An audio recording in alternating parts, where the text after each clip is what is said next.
అండి. మేము మొన్ననే ఏర్పడ్డ కొత్త సర్వసమితి సభ్యులం. మేము ఈ సాకల వారిని ఏం సోషల్ బైకట్ అయితే వేయాలి, మా మీద ఏం వేయాలి అన్నీ చాలా ఉన్నాయి. వాళ్ళకు మమ్మల్ని బైకట్ చేసిర్రు, అది ఇదని మా మీద కేసులు వేసారు. ఇంతకుముందు పోయిన సర్వ సమాజంలోకి ఏం బైకట్ చేయలే. అది ఏది గుడికి సంబంధించిన భూమిలో బోరేసి వచ్చిన అది ఊరి మీదకి రావాలన్న దాని మీదనే నడిచింది.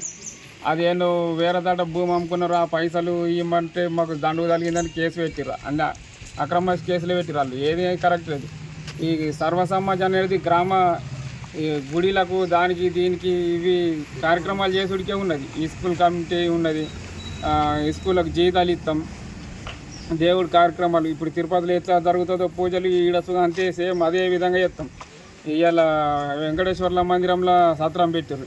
ఇవన్నిటికీ ఏదైనా పబ్లిక్ అవసరం ఉన్నప్పుడు పొలంకి ఇద్దరు ముగ్గురు కోరుకున్నాడు, వంటలు చేయించుడు, ఇట్లా వడ్డన చేయించుడు, దీనికే ఉన్నది. కానీ దుర్మాన్లు కానీ దండులు కానీ ఇలాంటివి లేవు. వాళ్ళే అనవసరంగా ఊరు భూములు వేసి మా మీద ఇది చేసిర్రు, సోషల్ బైకట్ చేసిర్రు, మమ్మల్ని వీడీసీలకు రానిత్తలేరు. వీడీసీ అనేది లేదు, సర్వసమాజం.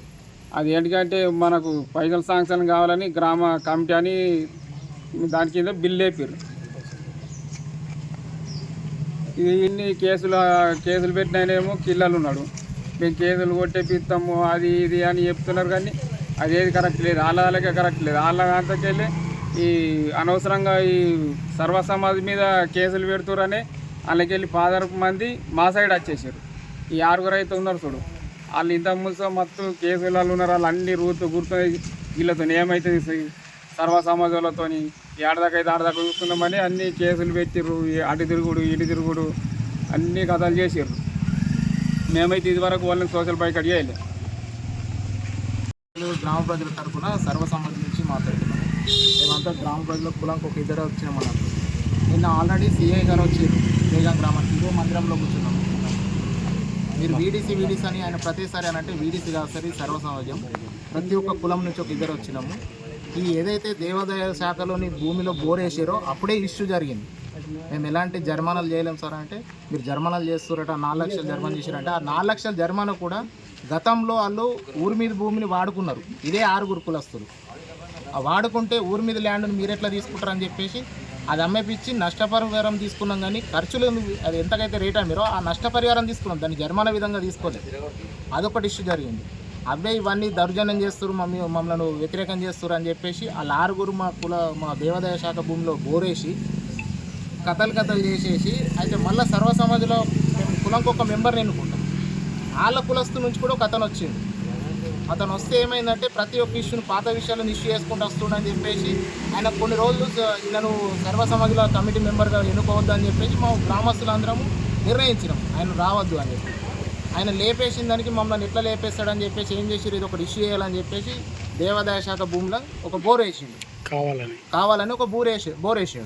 బోర్ వేస్తే ఇది ఇష్యూ అవుతుంది, వీళ్ళని ఎట్లా ఇగ్గుదామని చెప్పేసి అట్లా చేసిండు. అదే కులస్తులు 21 మంది 22 మంది ఉంటారు వాళ్ళు. మరి ఇదైతే ఈ భూమి అయితే ఊరి మీద్ది, మనం వేసుడు కరెక్ట్ కాదురా అని చెప్పేసి ఆ 16 మంది మా దగ్గరకు వచ్చి సపోర్ట్ చేసారు. ఆ సపోర్ట్ తోటి పోయి మేము ఆల్రెడీ వీళ్ళు మాకంటే ముందు పోయి వీళ్ళు పోలీస్ కంప్లైంట్ చేశారు. పోలీస్ కంప్లైంట్ చేస్తే మేమేం చేసినాం, మేము ఎలాంటి దౌర్జన్యం చేస్తలేము, సోషల్ బైకట్ కూడా చేయలేము. వాళ్ళు ప్రెస్కి ఇస్తారు, ఏదైనా ఇస్తారో తీసుకుంటారు. ఎంక్వైరీ కూడా చేసుకోమని చెప్పినాం. సిఐ వచ్చిండు, ఎస్ఐ వచ్చిండు, ఎంక్వైరీ చేసుకుని పోయిండు. హోటల్లో అడిగిండు, మంగళ షాపులలో అడిగిండు, ప్రతి ఒక్క కిరణ్ షాపులో అడిగిండు, అన్ని చాలే ఉన్నాయని చెప్పి రుజువు చేయించారు. చేసిన తర్వాత కూడా సిఐ గారు మరియు ఎస్ఐ గారు వీళ్ళు కూడా చేసిన తర్వాత కొద్దిగా సైలెంట్ అయింది. సైలెంట్ అయినాక ఇప్పుడు ఏమైంది, ఇప్పుడు నాట్లేసే టైంలో ఏమైంది, ఈ గ్రామస్తుల దగ్గర పోయి అడిగితే ట్రాక్టర్ వస్తాయి. అది వాళ్ళ ఇష్టం, వాళ్ళ ఒపీనియన్. నువ్వు ఎవరైతే గ్రామస్తుల మీద కేసు చేసినావు, ఇప్పుడు 40 మంది మీద కేసు చేసినావు, 40 మంది దగ్గర ట్రాక్టర్లు ఉన్నాయి, వాళ్ళు ఎక్కడ చేస్తారు. నువ్వు నా మీద కేసు చేసినావు, నీ మీద నేను కేసు చేసినప్పుడు నేను ఎట్లా వస్తాను నీ దగ్గరికి?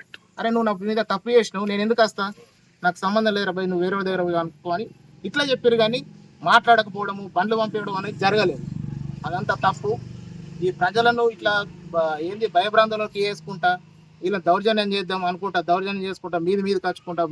ఇప్పుడు నేను మాట్లాడినా, నా పేరు భోజన్న, నేను మాట్లాడిన దానికి నా మీద 2వ కేసు చేసారు. ఇప్పుడు తెలిసిన వాడు ప్రతి ఒక్కడు మాట్లాడతాడు. 50 మందిలో 50 మంది దొరికితే పరిష్కారం, అది సమస్య తీరదు. అది తెలిసినోడు ఒకడు మాట్లాడతాడు కాబట్టి మాట్లాడినోడి మీద కేసులు వేసుకుంటా, ఇట్లా భయభ్రాంతంలోకి వేసుకుంటా ప్రజలను ఏం పనులు చేసుకోకుండా చేస్తే ఎవరిది? ఈ ప్రెస్ వాళ్ళ ద్వారా కూడా మేము చెప్పేది ఏంటంటే సోషల్ బైకట్ అనేది మేము చేయలేదు, ఇలాంటివి జరగాలి. నిన్నటి జరిగిన విషయం కూడా చెప్తున్నాను. నిన్న సిఐ గారు వచ్చారు, సిఏ గారు వచ్చి ఏమన్నారు, మీరు వీడిసి ద్వారా మీరు Thanks for watching. Like, share, and subscribe.